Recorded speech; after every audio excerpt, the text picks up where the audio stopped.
चलत छाती तान के, जेकरे बल पे उड़त बाटा देन संविधान के, बाबा साहेब की कृपा से चलत छाती तान के।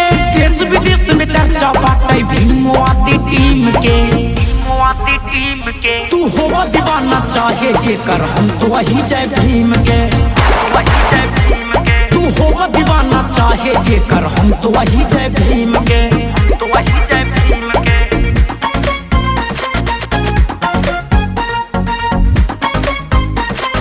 हम तो वही जय भीम के।